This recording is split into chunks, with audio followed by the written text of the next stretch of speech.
हमारे देश में 5 लाख एक्सीडेंट होते हैं, करीब 1,80,000 मौतें होती है और मरने वालों की संख्या में 18 से 34 एज ग्रुप में 66% लोग मरते हैं।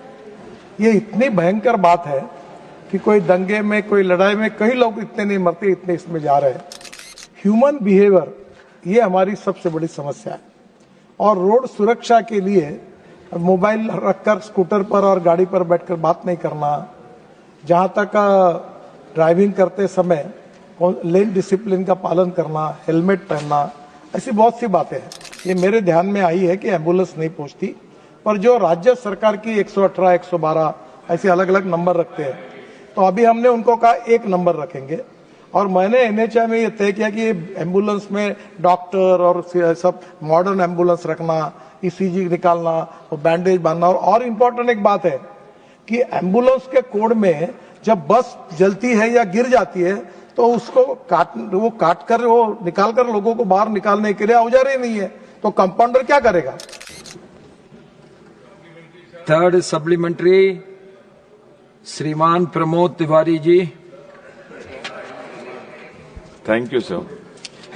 सर, बात बहुत हो रही है कलेक्शन की, पर सुरक्षा संरक्षा दोनों साथ जुड़े हुए हैं। मैं मेरठ के आसपास की बात कर रहा हूं सर, इजाजत दे दीजिएगा, थोड़ा सा डिविएशन है। सर, आज सुबह अखबार पढ़ा होगा जिसने, 13 लोगों की जान गई है दिल्ली आगरा मार्ग पर दुर्घटना से। मैं उनको श्रद्धांजलि देता हूं। एक सवाल सीधा सिर्फ पूछना चाहता हूं।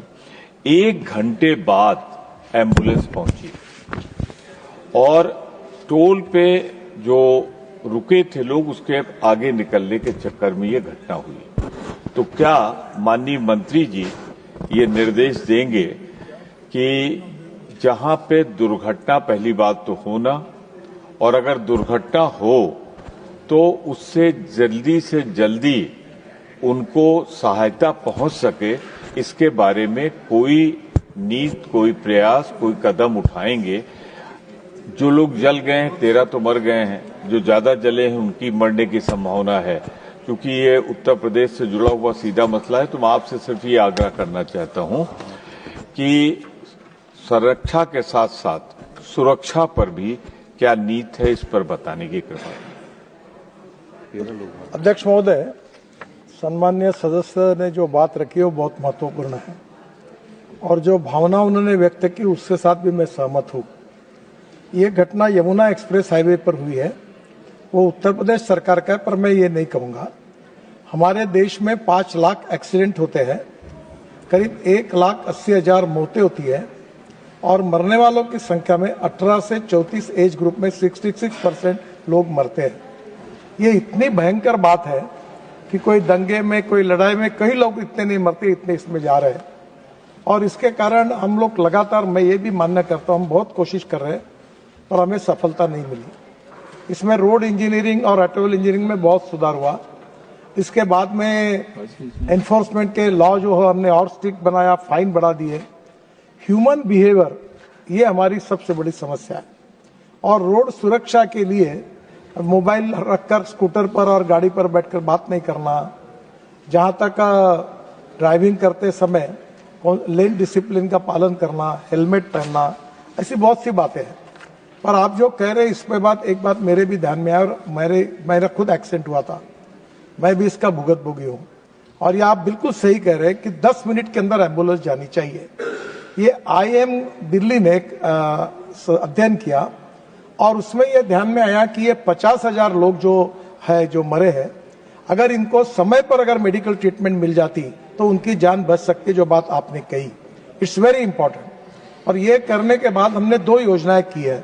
एक, पहले कोई एक्सीडेंट होता तो लोग भाग जाते थे, भाई लफड़े में नहीं पड़ना, तो अब जो भी उसको लेकर हॉस्पिटल पहुंचाएगा उस व्यक्ति को हम राहवीर डिक्लेयर करेंगे और उसको 25,000 रुपए का अवार्ड देंगे। दूसरी बात, वो जो भी हॉस्पिटल में लेके जाएंगे उसको मिनिमम 7 दिन का खर्चा 1.5 लाख रुपए और 7 दिन का जो खर्चा होगा वो जो आएगा वो हम उसको तुरंत NHI के इसमें से हमने उसका इंश्योरेंस करके देने वाले।